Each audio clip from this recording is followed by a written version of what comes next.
plays that really concerned me from Sunday's game versus the Ravens, right?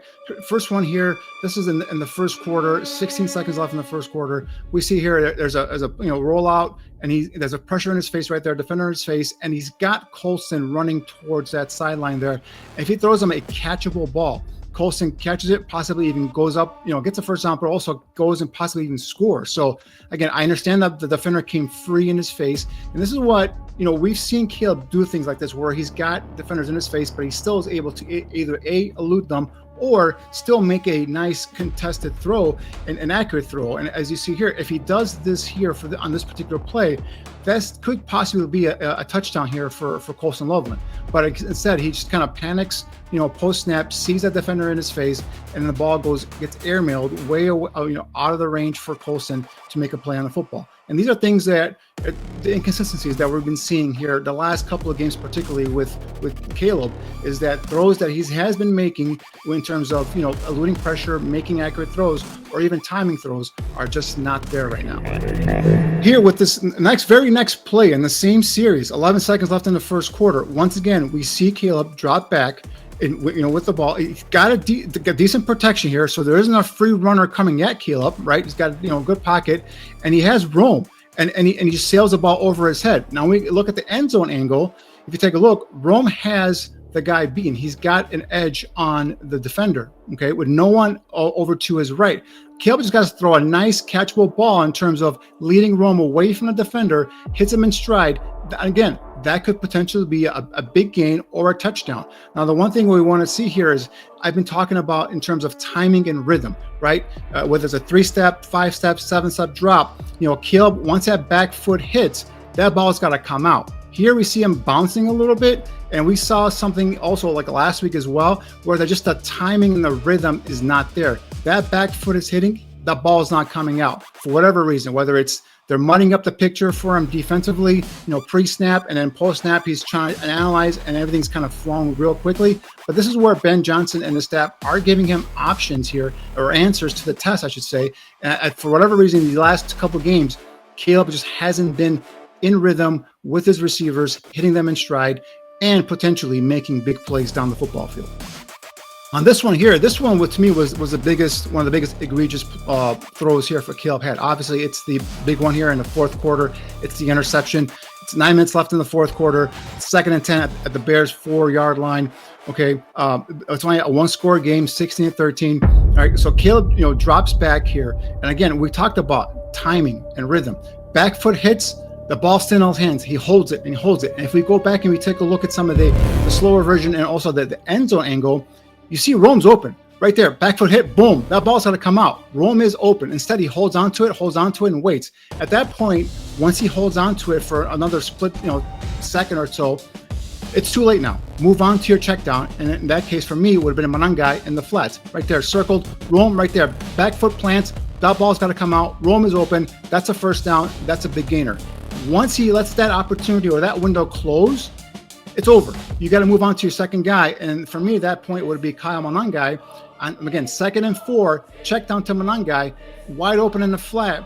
He gets the first down, maybe even more if he makes a defender miss, and you could be looking at another big gain opportunity here as well. So, but one score game, you cannot throw that ball in that crowded, defensive backfield there, because you have the defensive back who makes the interception, Wiggins, trailing Rome, where he's got great closing speed. And then you have Humphrey now coming from the opposite side. So he was leading Rome into a really, dangerous situation where he's got 2 defenders bearing down on him, where when you missed that window early on when Rome was open, you move on now to your check down, and that would have been Manangai in the flat. That could have been a first down, possibly even more yards.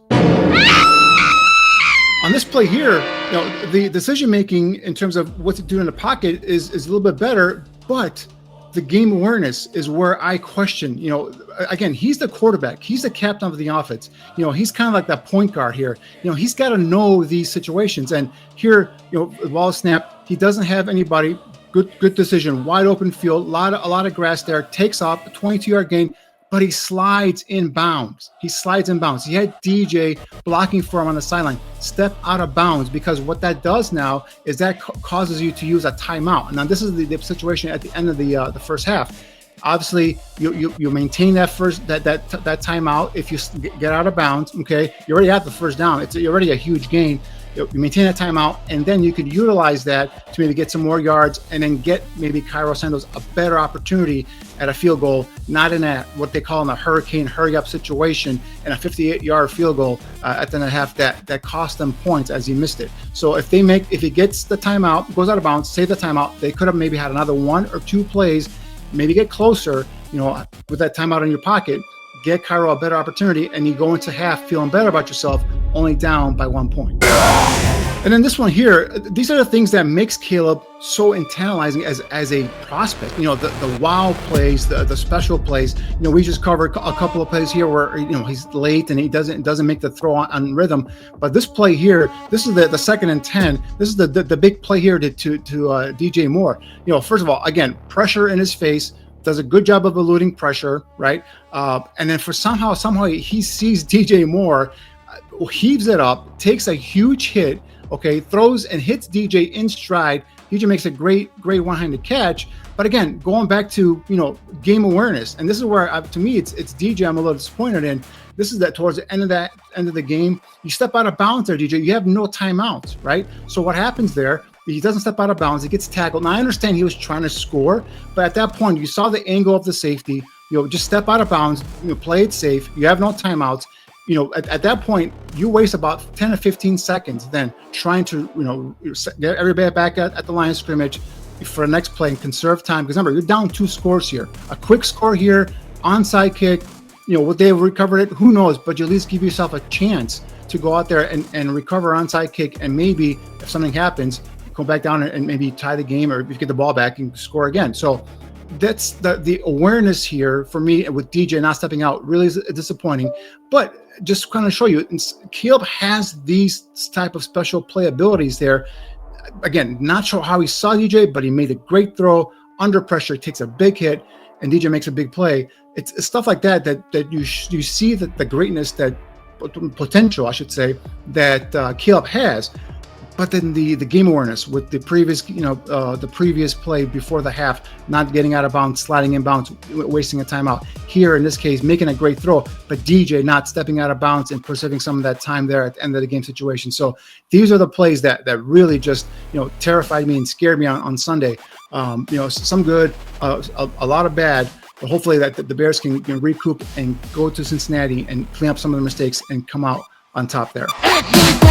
That's it for me tonight, guys. Hopefully you guys having a great time there tonight. I do miss you guys. I wish I was there. But I will leave you with one more thing, and that is this.